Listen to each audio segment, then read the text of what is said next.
الحمد لله نحمده ونستعينه ونستغفره ونعوذ بالله من شرور أنفسنا ومن سيئات أعمالنا من يهدي الله فلا مضل له ومن يضلله فلا هادي له ونشهد أن لا إله إلا الله وحده لا شريك له ونشهد أن سيدنا ومولانا محمدًا عبده ورسوله أما بعد فقد قال الله تعالى في كلامه المجيد وفي فرقانه الحميد أعوذ بالله من الشيطان الرجيم بسم الله الرحمن الرحيم قاف القرآن المجيد بل عجبوا أن جاءهم منذر منهم فقال الكافرون هذا شيء عجيب أئذا متنا وكنا ترابا ذلك رجع بعيد قد علمنا ما تنقص الأرض منهم وعندنا كتاب حفيظ بل كذبوا بالحق لما جاءهم فهم في أمر مريج أفلم ينظروا إلى السماء فوقهم كيف بنيناها وزيناها وما لها من فروج والأرض مددناها وألقينا فيها رواسي وأنبتنا فيها من كل زوج بهيج تبصرة وذكرى لكل عبد منيب أما بعد فإن خير الحديث كتاب الله وخير الهدي هدي محمد صلى الله عليه وسلم وشر الأمور محدثاتها وكل محدثة بدعة وكل بدعة ضلالة وكل ضلالة في النار أوصي نفسي وإياكم بالتقوى الله وقال الله تعالى في كلامه المجيد أعوذ بالله من الشيطان الرجيم بسم الله الرحمن الرحيم فوربك ولنسألنهم أجمعين عما كانوا يعملون إلى آخر آية الحمد لله সমস্ত প্রশংসা সেই মহান রব্বুল ইজ্জাত ওয়াল জালালের দরবারে আমরা আদায় করব যে মহান রব্বুল আলামিন আমাদেরকে বিগত এক সপ্তাহ পরে বিভিন্ন রকম প্রতিকূল অবস্থা থেকে তুলে নিয়ে এসে সুস্থ রেখে ভালো রেখে ইমাম সাহেব খুতবায় দাঁড়ানোর পূর্বেই গুটি কয়েক মুসল্লিকে মসজিদে এসে বসার সুযোগ দান করে দিলেন সেই মহান রবের প্রতি আমরা শুকরিয়া জ্ঞাপন করে জোরে সরে বলছি আলহামদুলিল্লাহ। তারপরে তার মহান মানবতার মুক্তির দূত নবিকুল শিরোমণি যার আনিত বিধান সমগ্র বিশ্বের একমাত্র শ্রেষ্ঠতম পালনকৃত জীবন বিধান, যে জীবন বিধান আমরা আমাদের ইহকালীন জিন্দেগিতে প্রতিপালন করে চলে যেতে পারলে আশা করা যায় পরকালীন জিন্দেগিতে আমরা নাজাতপ্রাপ্ত বান্দা হিসেবে পরিগণিত হতে পারবো। সে মহামানব, মহান নেতা, মহান রাসূলের প্রতি আমরা দরুদ ও সালাম পেশ করছি। সকলে বলছি সাল্লাল্লাহু আলাইহি ওয়াসাল্লাম। আমি আপনাদের খেদমতে কুরআনুল কারীমের সূরাতুল হিজরের 92-93 নম্বর আয়াত তেলাওয়াত করেছি। আল্লাহ রাব্বুল আলামিন আমাকে পড়াশোনার মাধ্যমে যতটুকু জ্ঞান দান করেছেন সেখান থেকে আমি আপনাদের সামনে আলোকপাত করার চেষ্টা করব। ওমা তাওফিক ইল্লা বিল্লাহ। আল্লাহ রাব্বুল আলামিন আমাদেরকে আজকের জুমায় যা কিছু আলোচনা করা হবে তা কোরআন এবং হাদিস ভিত্তিক সদা সত্যতা যাচাই করে আমলে জিন্দেগিতে প্রতিপালন করে ইহকালীন শান্তি এবং পরকালীন মুক্তি যেন আমরা হাসিল করতে পারি সে তৌফিক এবং মন মানসিকতা আল্লাহ রাব্বুল আলামিন আমাদেরকে দান করুন। সকলে বলি আল্লাহুম্মা আমিন। বিগত জুমায় আমাদের আলোচনার বিষয় ছিল আমরা মুসলিম হয়েও কেন মুসলিম হতে পারিনি। সেই শীর্ষক আয়াত এবং হাদিস থেকে আপনাদের সামনে বিশদভাবে আলোচনা করা হয়েছিল। সেখান থেকে আমি একটু রিমাইন্ডার দিলাম যে আমরা কেন আসলে মুসলিম হয়েও মুসলিম হতে পারিনি। সেই শীর্ষক আপনাদের সামনে বিস্তারিত আলোচনা করা হয়েছে। তারই ধারাবাহিকতায় আজকের যে আলোচনার বিষয় সেটা হচ্ছে পাপাচার থেকে পরিত্রাণ পাওয়ার উপায়। আমি আজকে মোট 3টি বিষয়ের উপরে 3টি পয়েন্টের উপরে কথা বলবো। 1 নম্বরে হচ্ছে পাপাচার থেকে পরিত্রাণ পাওয়ার উপায়, 2 নম্বরে হচ্ছে আমরা কৃতজ্ঞতা প্রকাশে এক অপারগ জাতি, 3 নম্বরে রজব মাস সম্পর্কে ভ্রান্ত কিছু আকীদা। আল্লাহ রাব্বুল আলামিন আমাদেরকে এখান থেকে এই আলোচনাগুলো শুনে নিজের জিন্দেগিতে আমলে জিন্দেগিতে পরিপালন করার তৌফিক দান করুন। সকলে বলে আল্লাহুম্মা আমিন।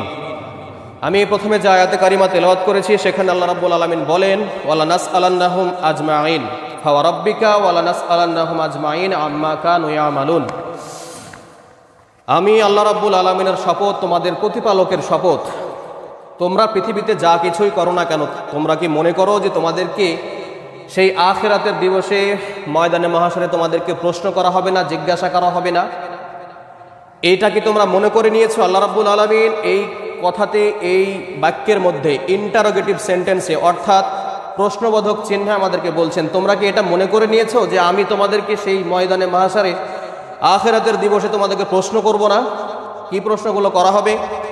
রাসূলুল্লাহ সাল্লাল্লাহু আলাইহি সাল্লামের হাদিসে বর্ণিত আছে, ইবনে মাসউদ রাদিয়াল্লাহু তাআলা থেকে বর্ণিত, তিনি বলেন, আদম সন্তান 5টি প্রশ্নের উত্তর দেওয়া ব্যতীত কিয়ামতের ময়দান থেকে একটা পা, একটা কদম সে নড়ানোর জন্য সক্ষম হবে না। প্রশ্নগুলো কি কি? প্রথম নম্বরে আমাদের বয়স সম্পর্কে, আমাদের আল্লাহ রাব্বুল আলামিন যে একটি বর্ণাঢ্য জীবন দান করেছেন, সেই বয়স সম্পর্কে আমাকে আপনাকে প্রশ্ন করা হবে, কোথায় আমরা এটা ব্যয় করেছি, কোথায় আমরা এটা খরচ করেছি। 2 নম্বরে প্রশ্ন করা হবে আমাদের যৌবনকাল সম্পর্কে, কোথায় আমরা এটা খরচ করেছি। 3 নম্বরে প্রশ্ন করা হবে আমাদের ধন সম্পদ সম্পর্কে, কোথা থেকে আমরা এটা আয় উপার্জন করেছি। 4 নম্বরে প্রশ্ন করা হবে যে আমরা এই উপার্জিত ধন সম্পদ আমরা কোথায়, কোন পথে, কিভাবে আমরা ব্যয় করেছি। 5 নম্বরে প্রশ্ন হবে আমরা কতটুকু জ্ঞান অর্জন করেছি এবং সেই সম্পর্কে আমরা কতটুকু আমল করেছি। এই প্রশ্নগুলো শুনে মনে হচ্ছে খুব সহজ মনে হয় প্রশ্ন। আল্লাহ রাব্বুল আলামিন যদি আমাকে দাঁড় করিয়ে এখানে আজকে দাঁড় করিয়ে যদি বলে যে শাহরিয়ার, তোমাকে আমি 2024 সালের একদম ডিসেম্বর মাস পর্যন্ত তোমাকে মাফ করে দিলাম, আজকে জানুয়ারির 25 সালের 24 তারিখ, এই তারিখ পর্যন্ত যতগুলো হিসাব আছে ততগুলো হিসাব তুমি দিয়ে চলে যাও, আমার তো মনে হয় যে এই এতটুকু হিসাব দেওয়ার সক্ষমতা আমার নেই। এই প্রশ্নটা এতটা জটিল, কিন্তু আমরা খুব সহজভাবে এটা নিয়েছি। আমাদের যতক্ষণ থেকে আমরা সাবালক হয়েছি, যখন থেকে আমাদের উপরে আল্লাহ রাব্বুল আলামিনের যে হারাম হালাল বিধিবিধানগুলো আমাদের উপরে আরোপিত হয়েছে, তখন থেকে যদি আমাদেরকে আল্লাহ রাব্বুল আলামিন প্রশ্ন করা শুরু করেন, আর এই প্রশ্ন আল্লাহ রাব্বুল আলামিন অবশ্যই করবেন, রাসূলুল্লাহ সাল্লাল্লাহু আলাইহি ওয়াসাল্লামের হাদিস থেকে যেটা প্রমাণ পাওয়া যায়, আল্লাহ রাব্বুল আলামিন সেই ময়দানে মাহশরে আমাদেরকে প্রশ্ন করবেন, আর এই প্রশ্নের উত্তর দেওয়া ব্যতীত আমরা কোনো আদম সন্তান এক পা নড়ানোর মতো সক্ষমতা আমাদের থাকবে না। তাই প্রথম নম্বরে প্রশ্ন কি করা হবে যে তোমার জীবন কোথায় তুমি ব্যয় করেছো। এরপরে প্রশ্ন হবে যে তোমার যৌবনকাল, যেটা আমাদের সবার জীবনে একটি মোক্ষম সময়। যারা আজকে আমরা বৃদ্ধ রয়েছি, চেয়ারে বসে থেকে নামাজ পড়ছি, অথবা অনেকে নামাজ আসতে পারছি না, এরকম অভাগা, এরকম দুর্ভাগ্যবশত আমাদের যারা জীবনে আমরা এখন আপতিত হয়েছি, তারা বুঝতে পারবে যে বার্ধক্য এবং যৌবনকাল কতটা আকাশ জমিন পার্থক্য। যারা বৃদ্ধ হয়ে গেছে আজকে বুঝতে পারছে আমার কাছে একটা জীবন ছিল যেটার নাম ছিল যৌবনকাল, সেটা কতটা গুরুত্বপূর্ণ ছিল। কিন্তু সেই সময় আমরা হাসি খেলতামাশা, অমাল হায়াতুদ দুনিয়া ইল্লা মাতাউল গুরুর, পৃথিবীর অধিকাংশ মানুষেরা নিজের জীবনকে ছলনাময় করে নিয়েছে, খেলতামাশার জীবন বানিয়ে নিয়েছে। জীবনকালে, যৌবনকালে আমরা কি করেছি? খেলাধুলা করে বেরিয়েছি, মনে করেছি যে আমরা যখন দাড়ি পাকবে, চুল পাকবে, ওই সময় যে একটু তোবাতিল্লা করে সক্ষমতা হলে পরে হজ করে এসে কাবা শরীফ ধরে কেন্দ্রে এসে আমরা মনে করেন আল্লাহ রাব্বুল আলামিনের কাছে মাপ চেয়ে আমরা পরবর্তী জীবনের জন্য প্রস্তুতি গ্রহণ করব। কিন্তু আল্লাহ রাব্বুল আলামিন আপনাকে আমাকে বৃদ্ধ বয়স সম্পর্কে প্রশ্নই করবেন না। আপনাকে প্রশ্ন করাই হবে যৌবনকাল সম্পর্কে, যেটা আমার আপনার জীবনে সব থেকে একদম গোল্ড এক্সপিরিয়েন্স, মানে স্বর্ণযুগ বলা যায় যেটাকে। আল্লাহ রাব্বুল আলামিন আমাকে এই প্রশ্নগুলো করবেন, উত্তর দেওয়া ব্যতীত আমি আপনি এক পাও নড়তে পারবো না। তো প্রথম নম্বরে যে বিষয় সম্পর্কে আলোচনা আজকে হবে সেটা হচ্ছে পাপাচার থেকে পরিত্রাণ পাওয়ার কি উপায়। আমরা আদম সন্তানেরা কেউ পাপ থেকে মুক্ত নয়। রাসূলুল্লাহ সাল্লাল্লাহু আলাইহি সাল্লাম ব্যতীত সাহাবায়ে কেরামগণ সহ অন্যান্য যত সালফে সালেহিন রয়েছে, সিদ্দিকিন, শহীদ, আরও যত আপনার ভালো গুণে যারা গুণান্বিত পৃথিবীর ময়দানে, কেউ আদম সন্তান পাপ ছাড়া কারো জীবন আপনি খুঁজে পাবেন না। তো আল্লাহ রাব্বুল আলামিন বলছেন যে তোমরা পাপ করবে এবং আমাকে ডাকবে, আমার কাছে ফিরে আসবে, এবং আমি তোমাদেরকে ইন্নাল্লাহা ইয়াগফিরু মা ইয়াশা ওয়া ইয়াগফিরু দুনা যালিক, আমি যাকে ইচ্ছা তাকেই ক্ষমা করে দিতে পারি। আল্লাহ রাব্বুল আলামিন আমাকে আপনাকে ক্ষমা করে দিবেন। আল্লাহ রাব্বুল আলামিন আমাকে আপনাকে ক্ষমা করতে চান, কিন্তু আমাকে আপনাকে চাইতে হবে। পাপাচার থেকে আমাদেরকে পরিত্রাণ পাওয়ার জন্য আমাদের আল্লাহ রাব্বুল আলামিনের কাছে চাইতে হবে। তো এই সমস্ত শীর্ষক আলোচনা আজকে করব যে আমরা আদম সন্তানেরা কেউই পাপের ঊর্ধ্বে নয়, মানে ভুলের ঊর্ধ্বে আমরা কেউই নই। সবার মধ্যে কিছু না কিছু ভুল ভ্রান্তি কিছু পাপ, কিছু গুনাহ আমাদের জীবনে খুঁজলে পরে পাওয়া যায়। কাজে সেই শীর্ষক আলোচনা যে আমরা কিভাবে পাপের থেকে পরিত্রাণ পেতে পারি। আমি 10টা পয়েন্ট আকারে নিয়ে এসেছি, কোরআন এবং হাদিস ভিত্তিক, সবগুলো কোড করে লিখে নিয়ে এসেছি, একে একে আমি ইনশাআল্লাহ বর্ণনা করব। এরপরে যে শীর্ষক, যে 2 নম্বর এবং 3 নম্বর বিষয়, সেটা হচ্ছে রজব মাসের যে ভ্রান্ত আকীদা সেই সম্পর্কে কিছু আলোচনা, এবং আমরা কৃতজ্ঞতা প্রকাশে অপারগ একটা জাতি, সেই শীর্ষক কিছু আলোচনা আপনাদের সামনে করা হবে। আল্লাহ রাব্বুল আলামিন আমাদেরকে সব কিছু কথাবার্তা শুনে ওয়াকালু সামিআনা ওয়া আতাআনা, উম্মতে মুহাম্মাদের যে শ্রেষ্ঠ বৈশিষ্ট্য, শুনলাম এবং মানলাম এবং বুঝে নিলাম, এই বৈশিষ্ট্য অর্জন করার তৌফিক দান করুন সকলে বলে আল্লাহুম্মা আমিন। প্রথম নম্বরে আমাদের ঈমানকে মজবুত করতে হবে, দৃঢ় করতে হবে। ঈমান এমন হলে হবে না যে আমাদেরকে কিছু দুনিয়াবি স্বার্থ হাসিলের জন্য আমরা ঈমানকে বিক্রি করে দিলাম। এই রকম ঈমান যদি আমার আপনার হয় আল্লাহ রাব্বুল আলামিন এবং রাসূলুল্লাহ সাল্লাল্লাহু আলাইহি সাল্লাম সম্পর্কে, তাহলে ওই রকম ঈমান দিয়ে আপনি পরিত্রাণ পাবো, এটা আশা করা যায় না। কাজেই আমাকে আপনাকে ঈমান দৃঢ় করতে হবে। নামাজে দাঁড়িয়ে যখন আপনি আল্লাহ রাব্বুল আলামিনের কাছে সাহায্য চাচ্ছি, প্রার্থনা করছি, আপনারই ইবাদত করি, এই কথা বলে সাক্ষ্য দিচ্ছি, এবং এই সাক্ষ্য দিচ্ছি যে আল্লাহ রাব্বুল আলামিন ছাড়া অন্য কোনো সত্য ইবাদত পাওয়ার যোগ্য মাবুদ নাই, এই কথা বলে সাক্ষ্য দিচ্ছি। এরপরে রাসূলুল্লাহ সাল্লাল্লাহু আলাইহি সাল্লামকে একনিষ্ঠভাবে নেতা হিসেবে মেনে নিচ্ছে আমার প্রাত্যহিক জীবনে, দৈনন্দিন জীবনে, আমার পারিবারিক জীবনে, আমার রাষ্ট্রীয় জীবনে, আমার রাজনৈতিক জীবনে, আমার সব রকম মতাদর্শ যত জীবন রয়েছে সব কিছুতে সাক্ষ্য দিলাম, রাসূলুল্লাহ সাল্লাল্লাহু আলাইহি সাল্লামকে মেনে নিলাম। কিন্তু আসলে কর্মক্ষেত্রে গিয়ে দেখা যাচ্ছে যে আপনি রাসূলুল্লাহ সাল্লাল্লাহু আলাইহি সাল্লাম, আল্লাহ রাব্বুল আলামিনের যে দেখানো পথ, সেই সব কিছু আপনি দুনিয়াবি কিছু স্বার্থর জন্য বিক্রি করে দিয়েছি। তো ওই যে ওয়ামাল হায়াতুদ দুনিয়া ইল্লা মাতাউল গুরুর, পৃথিবীকে যে আমরা খেলতামাশার পাত্র বানিয়ে নিয়েছি, এইটাকে আল্লাহ রাব্বুল আলামিন ঘৃণা করেছেন।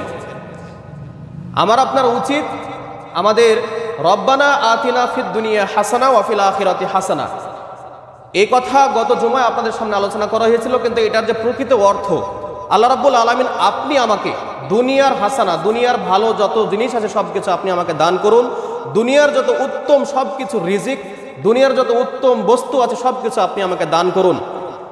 ওয়া ফিল আখিরাতি হাসানা, আখিরাতের জীবনে আমাকে উত্তম জাযা দান করুন। এখন আখিরাতের উত্তম জাযা বলতে সফলকাম হওয়ার যে মানদণ্ড সেটা কি? ওয়ামান যুহসিয়া আনিন নারি ওয়াদখিলাল জান্নাতি ফাকাদ ফাজ। আল্লাহ রাব্বুল আলামিন সেদিনকে আমাকে আপনাকে ঘোষণা করবেন যে তোমাকে আমি ওই জাহান্নাম থেকে তুলে ওই জান্নাতে দিয়ে দিলাম। এইটার থেকে বড় সফলতা, আসলে সফলতা বলতে একটা কথায় বোঝা যায় যে আমি আল্লাহ রাব্বুল আলামিনের সাক্ষাৎ পেলাম এবং জান্নাতে যেতে পারলাম, এটাই হচ্ছে সব থেকে বড় সফলতা। আর এগুলো কিভাবে পাওয়া যাবে? ওমা খালাকতুল জিন্না ওয়াল ইনসা ইল্লা লিয়াবুদুন।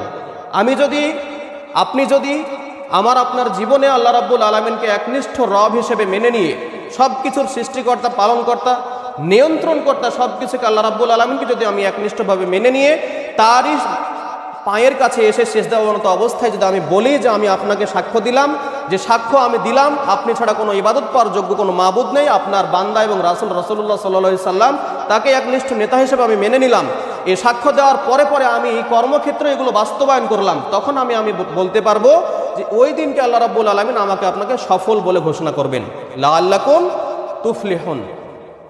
কাজেই সফলতা, দুনিয়াতে আমি অনেক অঢেল টাকা পয়সার মালিক হলাম, আমাকে সমাজের মধ্যে নেতা বলে মানুষে ডাকে, আমি অনেক জ্ঞানী মানুষ, বিচার কার্য পরিচালনার জন্য আমার থেকে বড় ব্যক্তি এই সমাজে আর কেউ নেই, তারপরে আরও যতগুলো বৈশিষ্ট্য রয়েছে পৃথিবীর মধ্যে আপনাকে আল্লাহ রাব্বুল আলামিন ক্ষমতা দিয়েছেন, এই সমস্ত বিষয়কে যদি আপনি সফলতা মনে করে নেই, তাহলে আপনি আল্লাহ রাব্বুল আলামিন যে কথা বলছেন যে আপনি আল্লাহ রাব্বুল আলামিনের যে আখিরাতের বিশ্বাস, সে বিশ্বাসকে আমি খর্ণ করে পৃথিবীর কাছে আমি বিক্রি করে দিয়েছি।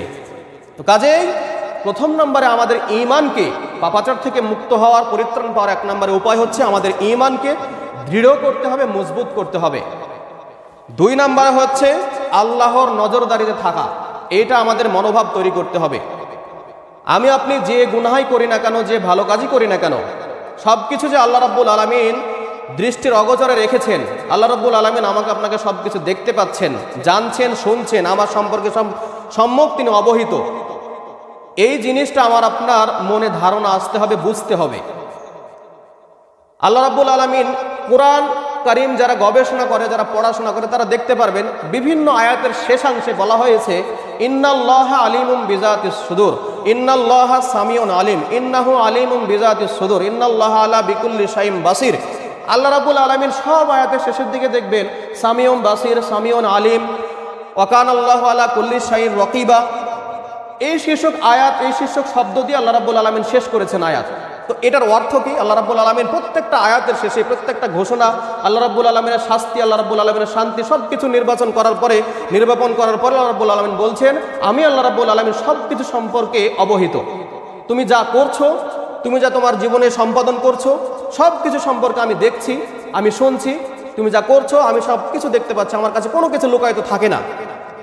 তো আমি আপনি যখন আমার জীবনে, প্রাত্যহিক জীবনে, দৈনন্দিন জীবনে সবকিছু যখন কার্য সম্পাদন আমরা করতে যাব, তখন আমি আপনি যদি এই ধারণা করি যে আল্লাহ রাব্বুল আলামিন আমাকে কোরআন কারীমে ঘোষণা দিচ্ছেন যে প্রত্যেকটা বান্দার সবকিছু কাজ, যা কিছু সে করুক না কেন, তার জীবনে গোপন বা প্রকাশ্য সবকিছু আমি আল্লাহ রাব্বুল আলামিনের অগোচর কিছুই হয় না, সবকিছু আমার নজরদারিতে রয়েছে। এই ধারণা, এই মনোবাসনা আমাদের মনের মধ্যে যাদের রয়েছে, তারা আমরা পাপ থেকে পরিত্রাণ পাওয়ার জন্য আল্লাহ রাব্বুল আলামিনের কাছে চাইতে পারি।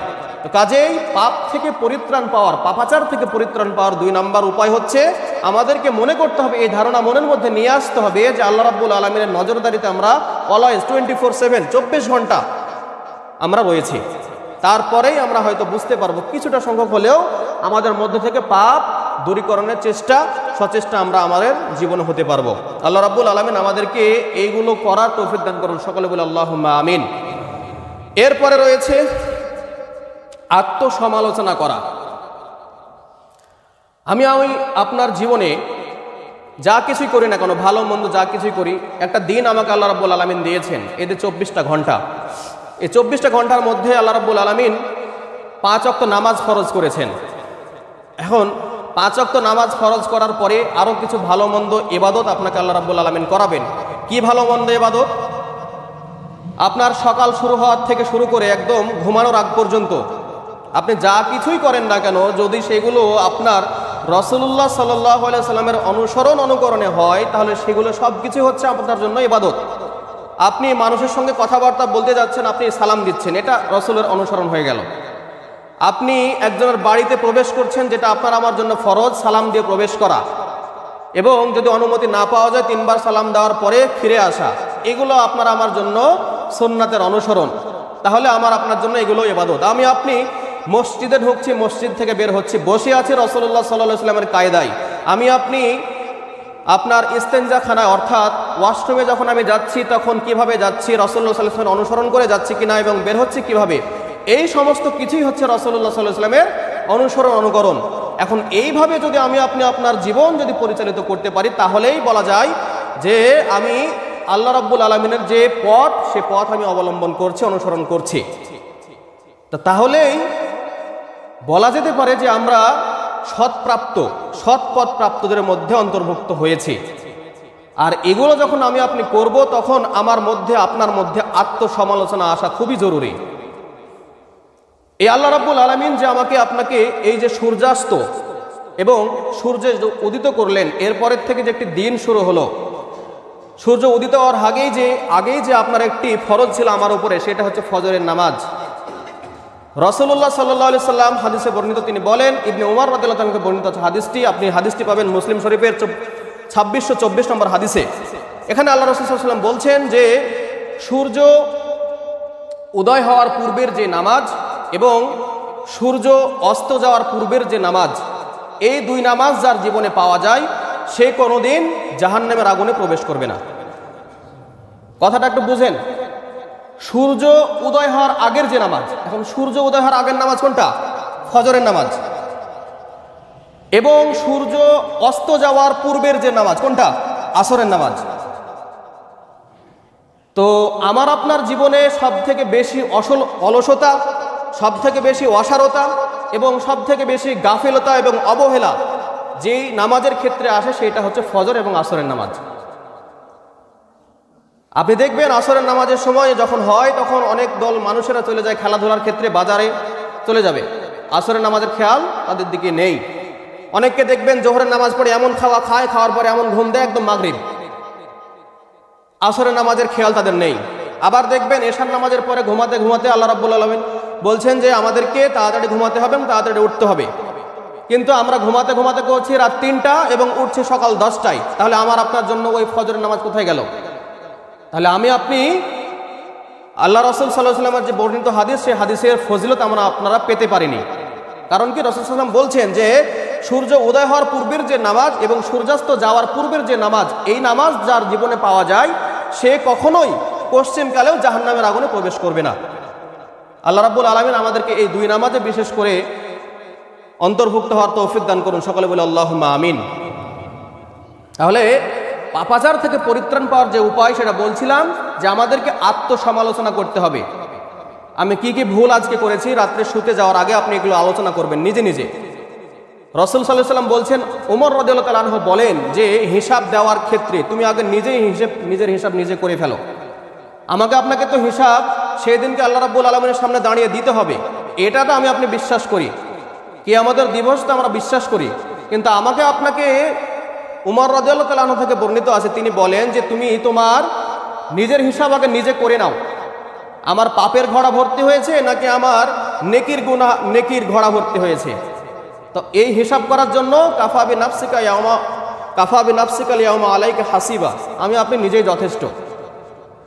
কাজে আমাকে আপনাকে আমি ওই মসজিদ থেকে বের হওয়ার পরে ফাহিশা কথা বলেছি কিনা, মানুষকে গালিগালাজ করেছি কিনা, চায়ের স্টলে বসে গীবত তহমত করেছি কিনা, একজন মানুষের অগোচরে বসে তার সম্পর্কে ঠাট্টা বিদ্রুপ করেছি কিনা, এই শীর্ষক আলোচনা, আত্মসমালোচনা আমাকে আপনাকে ওই রাতে শুতে যাওয়ার সময় করতে হবে। যদি আমি আপনি করি তাহলে তারপরের দিন থেকে আমাকে আপনাকে শিক্ষা নিতে হবে যে গতকালকে যে কাজগুলো আমি করেছিলাম এগুলো আমার আসলে ভুল হয়ে গেছে, আগামীর থেকে এগুলোর থেকে আমি বেঁচে থাকার চেষ্টা করব। যদি আমার আপনার জীবনে আত্মসমালোচনা না থাকে তাহলে কখনোই আমরা পাপাচার থেকে পরিত্রাণ পাওয়ার যোগ্যতা অবলম্বন করতে পারবো না। এরপরের থেকে আপনার 4 নম্বরে পয়েন্ট যেটা, সেটা হচ্ছে গুনাহ থেকে বেঁচে থাকার জন্য সর্বাত্মক চেষ্টা করতে হবে। আমরা আদম সন্তান, আমাদের ভুল হয়ে যায়, আমরা নামাজ কালাম পড়ছি, সব কিছুই করছি, তারপরেও দেখা যাচ্ছে যে আমরা অনেক রকম ফাহিশা কথা, অনেক রকম অশ্লীলতার চর্চা, তারপরে মনে করেন হারাম হালাল ভক্ষণ করা, সব কিছু আমরা করে ফেলছি। হয়তো চাইতেই করছি অথবা না চাইতেও করছি, প্রকাশ্যভাবেই করছি অথবা অপ্রকাশ্যভাবেই করছি, যে কোনোভাবে হোক করছি, আমরা হয়ে যাচ্ছে। কিন্তু আমাকে আপনাকে চেষ্টা করতে হবে। রাসূলুল্লাহ সাল্লাল্লাহু আলাইহি ওয়াসাল্লামকে প্রশ্ন করা হলো যে আল্লাহ রাসূল, আপনার কাছে ওই কোন ব্যক্তি সব থেকে উত্তম, কাকে আপনি বেশি পছন্দ করেন? ওই ব্যক্তি যে ব্যক্তি আপনার বেশি গুনাহ করে এবং বেশি ভালো কাজ করে, নাকি ওই ব্যক্তি যে অল্প পাপ করে এবং স্বল্প গুনাহ করে, নাকি ওই ব্যক্তি যে অল্প পাপ করে কিন্তু বেশি ইস্তিগফার পাঠ করে? রাসূলুল্লাহ সাল্লাল্লাহু আলাইহি ওয়াসাল্লাম বলছেন যে ইবাদতের মধ্যে উত্তম ইবাদত এটা আমি মনে করি যে ব্যক্তি পাপাচার থেকে বেঁচে থাকার জন্য সর্বাত্মক চেষ্টা করে, সেই ব্যক্তি সব থেকে ইবাদতের জগতে উত্তম। তো আমাদেরকে অবশ্যই সচেষ্ট হতে হবে যে কোনো রকম পাপাচার, আমি আপনি মিথ্যা কথা বলা, কাউকে গালিগালাজ করা, কথা বললেই যেন মুখে গালি চলে আসে, এরকম আমাদের একটা অভ্যাস হয়ে গেছে। আর গালিগুলো কিভাবে দেই? মা বোন সঙ্গে করে গালি দেওয়া, আর এই গালিগুলোকে আমরা মনে করি যে ভালোবাসার ডাক। আপনি দেখবেন সমাজে আমরা কথা বললেই এরকম চলে আসে। অনেক আমার মুসল্লি রয়েছে যারা আমার পেছনে 5 ওয়াক্ত নামাজ পড়েন দেখি আমি, কিন্তু দেখা যাচ্ছে আপনাদেরকে আমি দেখতে পাই, যদিও আমি বাইরে কম, আপনাদের সঙ্গে মেলামেশা কম হয়েছে, তারপরে যতটুকু মেলামেশা হয়েছে কথা বললে দেখা যাচ্ছে যে আপনার ফাহিশা গালিগালাজ চলে আসে। তো আদম সন্তান, আমাদের ভুল হতেই পারে, কিন্তু আমাদেরকে সর্বাত্মক চেষ্টা করতে হবে পাপাচার থেকে বেঁচে থাকার জন্য। আল্লাহ রাব্বুল আলামিন আমাদেরকে এই পাপাচার থেকে মুক্ত হওয়ার তৌফিক দান করুন, সকলে বলে আল্লাহুম্মা আমিন। এরপরে নফসের গোলামি না করা। আল্লাহ রাব্বুল আলামিন সূরাতুল নাজিয়াতের মধ্যে বলছেন, ওয়া আম্মা মান খাফা মাকামা রাব্বিহি ওয়া নাহান নাফসা আনিল হাওয়া ফাইনাল জান্নাতা হিয়াল মাওয়া। ওই ব্যক্তি, যে ব্যক্তি আল্লাহ রাব্বুল আলামিনের সামনে দণ্ডায়মান হওয়ার ভয়ে নিজের নফসের গোলামি করা ছেড়ে দিল, কুপ্রবৃত্তির অনুসরণ করা ছেড়ে দিল, আমি আল্লাহ রাব্বুল আলামিন তাকে জান্নাতুল মাওয়া দিয়ে দিলাম। সুবহানাল্লাহি ওয়া বিহামদিহি। এখন নফসের গোলামি করা কি দেখেন তো, আজকে রাতে আমি শুতে গেছি, শুয়ে যাওয়ার পরে ফজরের আজান আমার কানে এসেছে, মুয়াজ্জিন সাহেব আজান দিয়েছে, হাইয়া আলাস সালাহ হাইয়া আলাল ফালাহ, আমি এটা শুনতে পেয়েছি। শুনতে পাওয়ার পরে মন বলছে না, শীতের রাত, ওযু করতে সমস্যা হবে, ওযু করতে অনেক কষ্ট হবে, শুয়ে থাকি, 10টার সময় ঘুম থেকে উঠবো। এটা আপনার মনে বলেছে, আমি মনের কথা শুনে থেকে গেছি। এটা হচ্ছে আমার আপনার মনের গোলামি করা, নফসের গোলামি করা। নফস যেটা বলে, যেটা চাই, সেটাই মেনে চলা। আমার আপনার আসলে গোলামি করা উচিত ছিল কার? আল্লাহ রাব্বুল আলামিন বলছেন, ওমা খালাকুল জিন্না ওয়াল ইনসা ইল্লা লিয়াবুদুন, আমি মানুষকে সৃষ্টি করি নাই, তবে এই জন্যই করেছি যেন তারা শুধু আমার গোলামি করবে, দাসত্ব করবে, ইবাদত করবে। তাহলে গোলামি দাসত্ব হবে কার? যার বিধান, যিনি আমাকে সৃষ্টি করেছেন, যিনি আমাকে খাওয়াচ্ছেন, পড়াচ্ছেন, যিনি আমাকে নিয়ন্ত্রণ করছেন, আমাকে অক্সিজেন দিচ্ছেন। যদি গোলামি করতে হয়, তার গোলামি করতে হবে। আমার আপনার মনে বলছে যে আজকে ফজরের নামাজ পড়লাম না, শুয়ে আছি, ঠিক আছে, থাকলাম। আজকে জুমার নামাজ পড়তে এসেছি, মানুষ কি বলবে? জুমার নামাজ না পড়লে, 3 জুমার নামাজ না পড়লে পরে মুসলমান থেকে খারিজ হয়ে যাবে, এরকম চিন্তা ভাবনা করে। অথবা বাড়িতে বিয়ে বেড়াতে এসেছে, বিয়ে নামাজ পড়ে 5 ওয়াক্ত, কিন্তু আমাকে যদি শুক্রবার দিন নামাজে না যেতে দেখে, তাহলে বলবে যে হুজুর আমার তো বিয়ে নামাজ পড়ে না। একটা খারাপ ধারণা আসতে পারে। এই জন্য হয়তো যারা আমরা নামাজে এসেছি, তাহলে আমরা আসলে এসেছি নফসের গোলামি করার জন্য। রাসূলুল্লাহ সাল্লাল্লাহু আলাইহি সাল্লাম থেকে যে হাদিসগুলো বর্ণিত আছে, আমি প্রত্যেকটা জুমাতে একটা কথা মাস্ট বি আমার থাকে, সেটা হচ্ছে আপনাকে আমাকে সালাত আদায় করতেই হবে।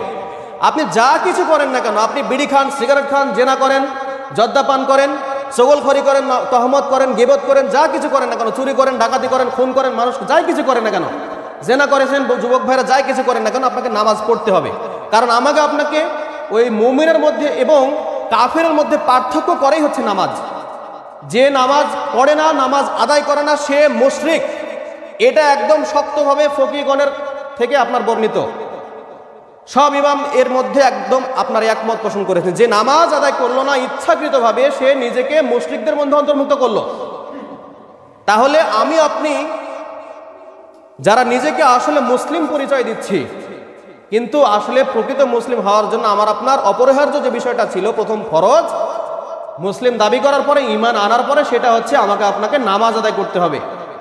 কিন্তু এটা আমার হয়েছে কিনা, এটা আমি আপনি নিজেকে প্রশ্ন করলে, আত্মসমালোচনা করলে বুঝতে পারবো। এরপরে নফসের গোলামি করা যে কথা বলছিলাম, যে আমি আপনি কিভাবে নফসের গোলামি করি, মন যা ইচ্ছা বলে তাই করি। আজকে এশারের আজান দিয়েছে, ওই সময় আমি চলে গেলাম যে কোনো একটা দূরে কোথাও যাত্রা প্যান্ডেল হচ্ছে, সেখানে চলে গেলাম। বন্ধুদের সঙ্গে আড্ডা দেওয়ার জন্য 3 প্যাকেট সিগারেট কিনে গোল্ড-ডিপ নিয়ে চলে গেলাম, মাঠের মধ্যে আড্ডা দিব। হ্যাঁ, তো মন বলেছে তাই বলে করছি। কিন্তু আমার আপনার একটু বোধগম্য হলো না, একটু লজ্জাবোধ হলো না, যে আমাকে আপনাকে আসলে আল্লাহ রাব্বুল আলামিন কেন সৃষ্টি করেছেন? আর আমি তো মানুষ নিজেকে পরিচয় দিই, কেন আমি যা ইচ্ছা তাই করব? আমাকে আপনাকে আল্লাহ রাব্বুল আলামিন যে সম্পদ দিয়েছেন, এই সৃষ্টিকুলের কায়নাতের মধ্যে কোনো কাউকে আল্লাহ রাব্বুল আলামিন এই সম্পদ দেয় না, যেটা হচ্ছে জ্ঞান। এই জ্ঞান আমাকে আপনাকে আল্লাহ রাব্বুল আলামিন দিয়েছেন। এই জ্ঞান অনুযায়ী আমল করা, এই সম্পর্কে আল্লাহ রাব্বুল আলামিন প্রশ্ন করবেন। কিন্তু আমি আপনি এই গাফেল হয়ে যা ইচ্ছা তাই করে বেড়াচ্ছি। কাজেই পরিত্রাণ পাওয়ার, পাপাচার থেকে পরিত্রাণ পাওয়ার এক নম্বরে উপায় কি ছিল? যে আমাকে আপনাকে নফসের গোলামি করা বাদ দিতে হবে। মন যা চাই এটা যদি আমার জীবন হয়ে যায়, তাহলে আমি আপনি নিজেকে মুসলিম মুমিন পরিচয় দিতে পারবো না। কারণ আল্লাহ রাব্বুল আলামিন বলছেন, আমিনু বিল্লাহ। কারণ তুমি ঈমান এনেছো, এটা আমি জানি, তুমি বিশ্বাস করেছো আমি ছাড়া কোনো মাবুদ নেই, সেটা তুমি সাক্ষ্য দিয়েছো, রাসূল সাল্লাল্লাহু আলাইহি ওয়াসাল্লামকে মেনেছো, কিন্তু তুমি ঈমানের উপরে প্রতিষ্ঠিত থাকতে পারোনি। সেই জন্য তোমাকে আমি আবারও বলছি, আমিনু বিল্লাহ, তুমি আল্লাহ রাব্বুল আলামিনের উপরে ঈমান এনেছো এবং এই ঈমানের উপরে প্রতিষ্ঠিত থাকো। আল্লাহ রাব্বুল আলামিন আমাদেরকে প্রকৃত ঈমানদার হিসেবে কবুল করুন, সকলে বলে আল্লাহুম্মা আমিন। এরপরে 6 নম্বরে যে গুণ, 6 নম্বরে যে উপায় পাপাচার থেকে পরিত্রাণ পাওয়ার, সেটা হচ্ছে ভালো বন্ধু গ্রহণ করতে হবে, ভালো সহচর গ্রহণ করতে হবে। যে বন্ধু আপনাকে আখিরাত সম্পর্কে কথা বলে। মানুষ এমন একটি জীব, যে মানুষ সহচর ছাড়া, বন্ধু বান্ধব ছাড়া সামাজিক জীব মানুষ, যেহেতু একাকী চলতে পারে না। কাজেই চলাফেরার ক্ষেত্রে, উঠা বসার ক্ষেত্রে আপনাদের জন্য বন্ধু প্রয়োজন। সেটা পাড়া প্রতিবেশী হোক, আমার আপনার ভাই হোক, বা দিনী ভাই হোক, যে কেউ হোক না কেন, আমাকে আপনাকে বন্ধু গ্রহণ করতে হবে আল্লাহ রাব্বুল আলামিনকে, যিনি আমাদের অভিভাবক। আল্লাহু ওয়ালিয়ুল্লাযিনা আমানু ইখরিজুহুম মিনান নূরি ইলাজ যুলুমাত উলাইকা আসহাবুন নার হুম ফিহা খালিদুন। আমার আপনার প্রকৃত বন্ধু হওয়া উচিত, প্রকৃত অভিভাবক হওয়া উচিত আল্লাহ রাব্বুল আলামিন। আর আল্লাহ রাব্বুল আলামিনকে যারা গ্রহণ করেছেন, তার হালাল হারাম যারা গ্রহণ করেছেন, সেই ব্যক্তিদেরকে আমাদেরও বন্ধুরূপে গ্রহণ করা উচিত। নাকি এমন বন্ধু যে বন্ধুকে আমি একটা সিগারেট দিলে পরে আমার বন্ধুত্ব হয়ে যায়, নাকি এমন বন্ধু জর্দা দিয়ে পান মুড়িয়ে তার মুখে ভরে দিলে পরে সে আমার বন্ধুত্ব স্বীকার করে, নাকি এমন বন্ধু যে বন্ধু আমাকে বলে যে বন্ধু তোমাকে আমি 1000 টাকার নোট দিলাম, আগামীকালকে ওই মার্কাতে গিয়ে তুমি ভোট দান করবে, এই বন্ধু। আমার আপনার বন্ধুত্ব, আমার আপনার অভিভাবকত্ব গ্রহণ করা উচিত আখিরাত সম্পর্কিত। আল্লাহ রাব্বুল আলামিন বলেন, ইয়াউমা নাদউ কুল্লা উনাসিম বিইমামিহিম, প্রত্যেককে তার বন্ধুর সাথে, তার নেতার সাথে, তার সহচরের সাথে, তার অভিভাবকের সাথে কিয়ামতের দিনে ডাকা হবে। কিন্তু আমার আপনার বন্ধু যদি হয়ে যায় দুনিয়াবি, আমার আপনার বন্ধু যদি হয়ে যায় যে আমাকে দুনিয়ার স্বার্থ সম্পর্কে আমাকে অবহিত করে যে এইটা করলে তুমি এইভাবে পরিত্রাণ পেতে পারো, কিন্তু আমাকে আপনাকে নামাজ সম্পর্কে, আমাকে আপনাকে আখিরাত দিবস সম্পর্কে, আমাকে আত্মীয়তার সম্পর্ক যে ছিন্ন করা সেই সম্পর্কে, আমাকে আপনাকে হালাল হারাম সম্পর্কে যে বন্ধু আমাকে মনে করিয়ে দেয় না, সেই বন্ধু আমার আপনার গ্রহণ করা উচিত নয়। কাজে আমার আপনার বন্ধু গ্রহণ করতে হবে মুমিন এবং মুত্তাকিন। এমন বন্ধু নয় যে বন্ধু সিগারেট আদান প্রদান করলে বন্ধুত্ব গ্রহণ করে। এমন বন্ধু থেকে আমাদেরকে ফিরে আসতে হবে যে বন্ধু আমাদেরকে আমাদের আখিরাত হারানোর জন্য উদ্বুদ্ধ করে থাকে। 6 নম্বরে কি উপায় বললাম? পাপাচার থেকে মুখ পরিত্রাণ পাওয়ার আমাদেরকে ভালো সহচর, ভালো বন্ধুত্ব গ্রহণ করতে হবে, ভালো বন্ধু গ্রহণ করতে হবে। আর ভালো বন্ধু গ্রহণ করার যে উপায়, যে কায়দা আল্লাহ রাব্বুল আলামিন শিখিয়ে দিচ্ছেন, যে আল্লাহ রাব্বুল আলামিনের যে আহকাম, যে হুকুমগুলো আমি বর্ণনা করেছি, সেগুলো যার মধ্যে তুমি দেখতে পাবে তাকেই তুমি ভালো বন্ধুরূপে গ্রহণ করো। আজকে সমাজে আপনি তাকালে দেখতে পাবেন অনেক রকম বন্ধু পাওয়া যায়। আপনি দেখবেন স্কুলে কলেজে যাওয়ার জন্য একরকম বন্ধু, খেলা দেখতে যাওয়ার জন্য একরকম বন্ধু, তারপর আপনি দেখবেন যে যাত্রা প্যান্ডেলে, তারপরে বিভিন্ন অশ্লীল কার্যকলাপ যেখানে হচ্ছে সেখানে যাওয়ার জন্য একরকম বন্ধু, তারপরে রস, তাড়ি, গাঁজা, মদ এসব বসে একসাথে 4-5 জন জটলা করে খাওয়ার জন্য এসব এক প্রকার বন্ধু। কিন্তু ওই বন্ধু আজকে খুবই ক্ষীণ হয়ে গেছে, যে বন্ধু আমাকে আপনাকে বলে যে চলো ভাই মসজিদে আজান হয়েছে নামাজের দিকে যাই। এই বন্ধু আমি আপনি আজকে খুব কম খুঁজে পাই। কিন্তু আসলেই এই দিকেই আমাদের ধাবিত হওয়া উচিত ছিল, কিন্তু আমরা হতে পারি নাই। আল্লাহ রাব্বুল আলামিন আমাদেরকে দুনিয়ার জীবনে আখিরাত সম্পর্কিত বন্ধু গ্রহণ করার তৌফিক দান করুন। সকলে বলে আল্লাহুম্মা আমিন। এরপরে ছিল আমাদেরকে আল্লাহ রাব্বুল আলামিনের কাছে পাপাচার থেকে বেঁচে থাকার জন্য দোয়া করতে হবে। আল্লাহ রাব্বুল আলামিন বলেন, উদউনি আস্তাজিব লাকুম ওয়া ইযা সাআলাকা ইবাদি আন্নী ফাইন্নী করিব উজিবু দাওয়াতাদ দাঈ ইযা দাআন ফালাস্তাজিবু লি ওয়া লিউমিনু বি লাআল্লাহুম ইয়ারশুদুন। আল্লাহ রাব্বুল আলামিন বলেন, এখন দেখেন আমরা যে কোনো কিছুর জন্য আল্লাহ রাব্বুল আলামিনের কাছে দোয়া করি। আমার সম্পদের প্রয়োজন, আমার একটি ভালো সঙ্গিনী, জীবন সঙ্গীর প্রয়োজন, তারপরে আরও কত কিছু, আমার সুস্থতা প্রয়োজন, তারপরে আমাকে ওইখানে কালকে সফলতা অর্জন করতে হবে, পরীক্ষার জন্য, ভালো রেজাল্টের জন্য, সব কিছুর জন্য আমরা দোয়া করি।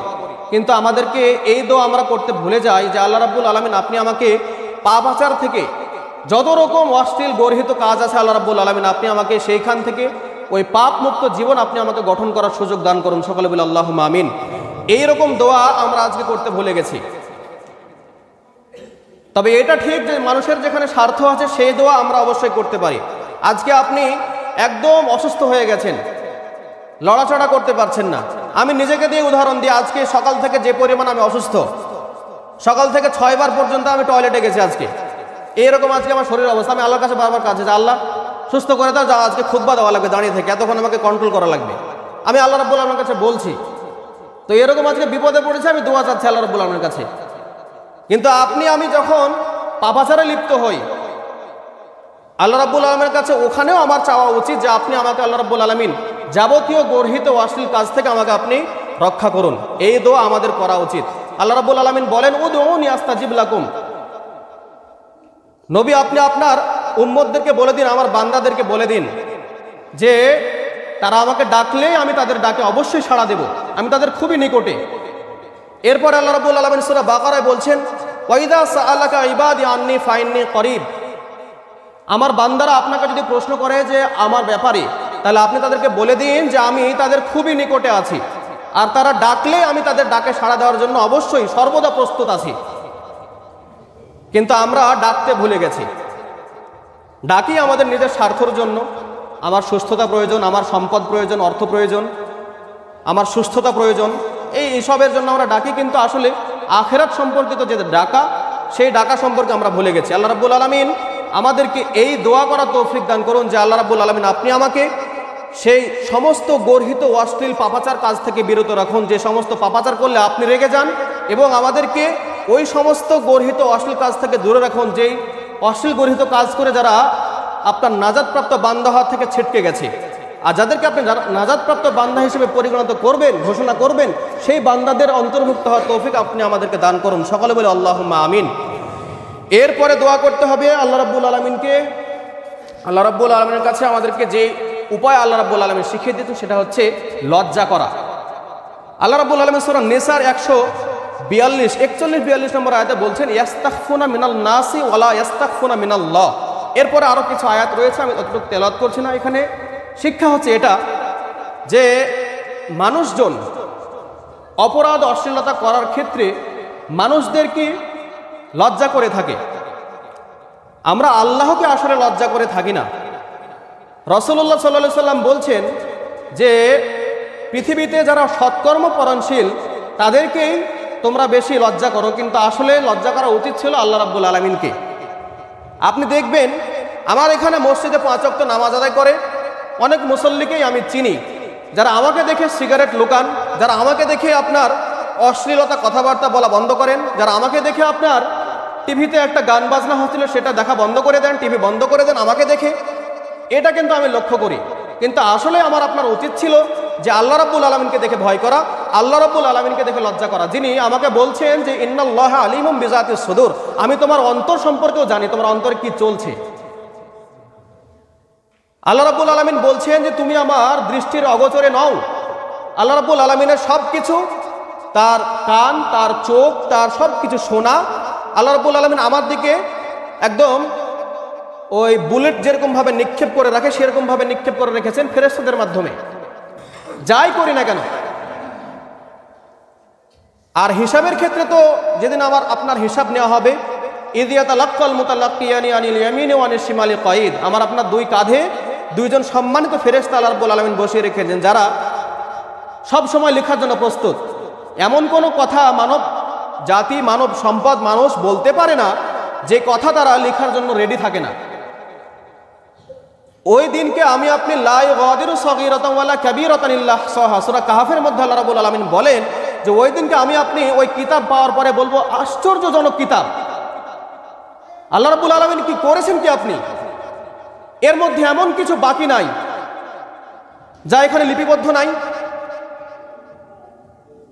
আমি আমার জীবনে কোন ব্যক্তিকে একটি গালি দিয়েছিলাম, কোন ব্যক্তিকে একটি থাপ্পড় মেরেছিলাম, তাকে একটি আপনার অশ্লীল কথাবার্তা বলে ফেলেছিলাম, কার আমি ওই অন্ধকারে গিয়ে ফসলের ক্ষতি করে দিয়েছিলাম, কার পুকুরের মধ্যে গিয়ে বিষ দিয়ে দিয়েছিলাম হিংসাবশত, কার মনে করেন যে গৃহপালিত পশু আমি মেরে ফেলেছিলাম।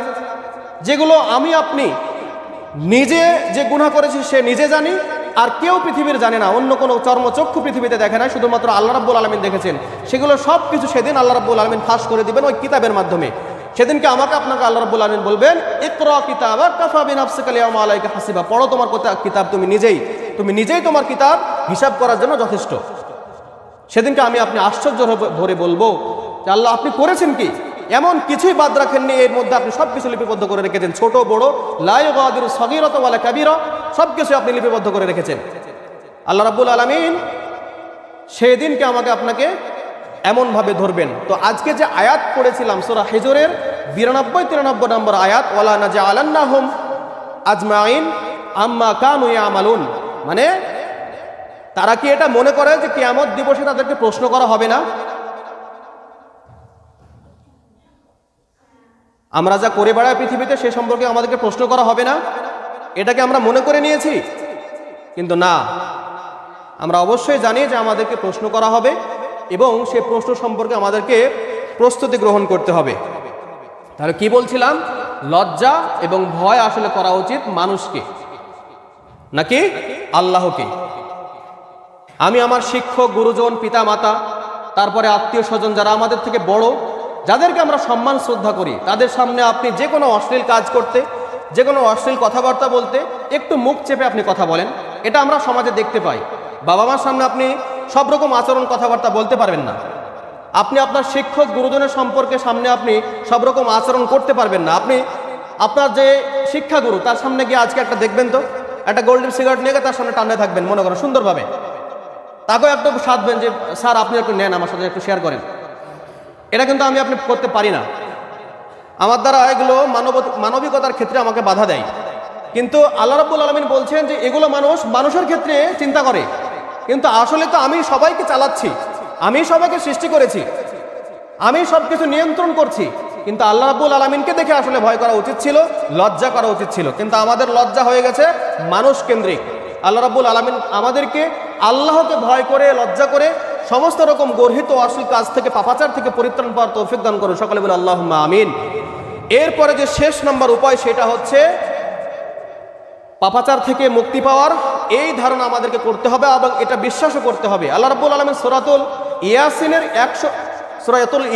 65 নম্বর আয়াতে আল্লাহ রাব্বুল আলামিন বলছেন, আল ইয়াউমা নাখতিমু আলা আফওয়াহিহিম ওয়া তুকাল্লিমুনা আইদিহিম ওয়া তাশহাদু আরজুলুহুম বিমা কানু ইয়াকসিবুন।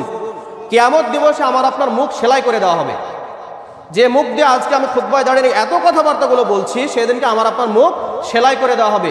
সাক্ষ্য দিবে আমার হাত, সাক্ষ্য দিবে আমার পা, সাক্ষ্য দিবে আমার ত্বক, সাক্ষ্য দিবে আমার চোখ, সাক্ষ্য দিবে আমার কান, সাক্ষ্য দিবে আমার জিহ্বা, যেগুলো দ্বারা আমরা সচরাচর পাপ করে থাকি। আপনি আমার মুখ দিয়ে জর্দা খেয়েছি, বিড়ির পাশায় আগুন ধরিয়ে বিড়ি খেয়েছি, তারপরে আমি এই মুখ দিয়েই অশ্লীল কথাবার্তা গালিগালাজ করেছি, আমি আপনার এই হাত দিয়েই একজনকে থাপ্পড় মেরেছি, আমি আপনি এই হাত দিয়ে একটি সিগনেচার করে হাজার হাজার কোটি টাকা লোপাট করে বেগম পাড়ায় বাড়ি করেছি, এই হাত দিয়েই তো। আমি আপনি পায়ে হেঁটেই ওই কাকনহাট বাজারে একটি যাত্রা প্যান্ডেল হয়েছিল, সেখানে হেঁটে গিয়েছি। এখানে একটি মনে করেন যে খেলাধুলা হচ্ছিল, যেখানে গান বাজনা অশ্লীলতার কার্যক্রম আপনার চলছিল, সেখানে আমি আপনি এই পা দিয়ে হেঁটে গিয়েছি। সেদিনকে আমাদের এই পাগুলো, এই অঙ্গ প্রত্যঙ্গ, এই ত্বকগুলোকে আল্লাহ রাব্বুল আলামিন মুখ দান করবেন, জিহ্বা দান করবেন, কথা বলার শক্তি দান করবেন। সেদিনকে আমরা যেই পৃথিবীর জীবনে যেটা দিয়ে কথা বলছি, সেই জবান আমাদেরকে আল্লাহ রাব্বুল আলামিন সেদিনকে বন্ধ করে দিবেন, মোহরাঙ্কিত সেলাই করে দিবেন। যেটা 65 নম্বর আয়াতে সূরাতুল ইয়াসিনের মধ্যে আল্লাহ রাব্বুল আলামিন সুন্দরভাবে বর্ণনা করছেন, আল ইয়াউমা নাখতিমু, আমি সেদিনকে, ওই দিনে, ওই দিবসে আমি তোমার মুখকে সেদিনকে মোহরাঙ্কিত সেলাই করে দিব। আর কথা বলবে আমাদের হাত, আমাদের পা, আমাদের ত্বক, আমাদের অঙ্গ প্রত্যঙ্গ, দেহ। তাহলে আজকের আলোচনার শীর্ষক যে বিষয় ছিল সেটা হচ্ছে পাপাচার থেকে পরিত্রাণ পাওয়ার উপায়। আল্লাহ রাব্বুল আলামিন আমাদেরকে যাবতীয় পাপাচার থেকে মুক্তি পাওয়ার তৌফিক দান করুন। সকলে বলে আল্লাহুম্মা আমিন। এবং আমাদেরকে বিশেষ করে বিচার বিবেচনা করার যে ক্ষমতা, যে জ্ঞান আমাদেরকে আল্লাহ রাব্বুল আলামিন দান করেছেন, সেটার পরিপূর্ণ ব্যবহার করার তৌফিক দান করুন। সকলে বলে আল্লাহুম্মা আমিন। আর একটা যে বিষয় নিয়ে কথা বলছিলাম সেটা হচ্ছে রজব মাসের যে বিষয়, ভ্রান্ত আকীদা। সময় পার হয়ে গেছে, 2 মিনিট সময় আমি আপনাদের কাছে এক্সট্রা চেয়ে নিচ্ছি। আজকে রজব মাসের শেষ জুমা, 23 তারিখ আজকে। তো আমাদের বাংলাদেশেই অনেকের মধ্যে আপনি দেখতে পাবেন যে শবে মেরাজ সম্পর্কে একটি ভ্রান্ত ধারণা প্রচলিত আছে সমাজে। 27শে রজব এটাকে মনে করা হয় যে এই দিনকে রাসূলুল্লাহ সাল্লাল্লাহু আলাইহি সাল্লামের মেরাজ সংঘটিত হয়েছিল। তিনি ঊর্ধ্ব গগনে গিয়েছিলেন এবং তিনি এরপরে সাহাবীদেরকে ওই দিনকে রোজা করার জন্য, সিয়াম পালন করার জন্য উদ্বুদ্ধ করেছিলেন। কিন্তু কুরআন এবং হাদিসে কোনো জায়গাতে আমি পড়াশোনার মাধ্যমে এইটা প্রমাণিত হয় যে শবে মেরাজ এই পরিভাষাটা উল্লেখিত আছে। তারপরে 27 তারিখ এবং রজব মাস এই পরিভাষাটা উল্লেখিত আছে, আমি আমার জীবনে পাইনি। কিন্তু আমাদের ভারত, বাংলাদেশ, পাকিস্তানে এই আমলটা, এই ইবাদতটা দেদারসে চলে যাচ্ছে, 180 মাইল বেগে সবাই চালাচ্ছে। কোনো কিছু বিবেচনা না করে, কোনো কিছু দলিল না নিয়ে এই আমল চালাচ্ছে যে 27 রজব মেরাজ সংঘটিত হয়েছিল। হ্যাঁ, ইমানের বিশ্বাস অনুযায়ী, ইমানের যে ধারা অনুযায়ী আমাকে আপনাকে বিশ্বাস করতে হবে, যে বিশ্বাস করার জন্য আবু বকর রাদিয়াল্লাহু তাআলা আনহু সিদ্দিক উপাধি পেয়েছিলেন, সেটা হচ্ছে মেরাজে বিশ্বাস করা। রাসূলুল্লাহ সাল্লাল্লাহু আলাইহি সাল্লাম যে ঊর্ধ্বে গগনে গিয়েছিলেন, মেরাজে গিয়েছিলেন, মেরাজ হয়েছিল, এটা আমাকে আপনাকে বিশ্বাস করতে হবে। এটা আমার আপনার জন্য ইমানের দাবি, ফরজ।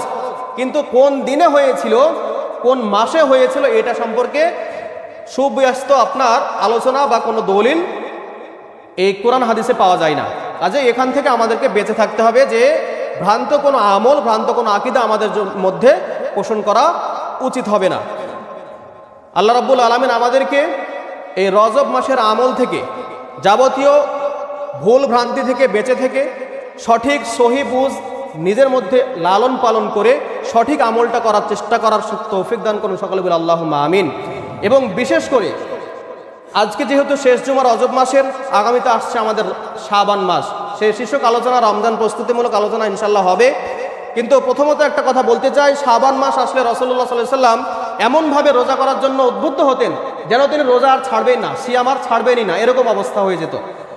কিন্তু আমাদের দেশে সেই শীর্ষক আলোচনা আসবে যেহেতু, তারপর আমি বলছি শাবান মাস আমাদের সামনে আসতে চলেছে, হাতছানি দিচ্ছে। আমরা যেন প্রত্যেকটা দিন সিয়াম পালন করার জন্য সচেষ্ট হই। আল্লাহ রাব্বুল আলামিন আমাদেরকে তৌফিক দান করুন। সকলে বলে আল্লাহুম্মা আমিন।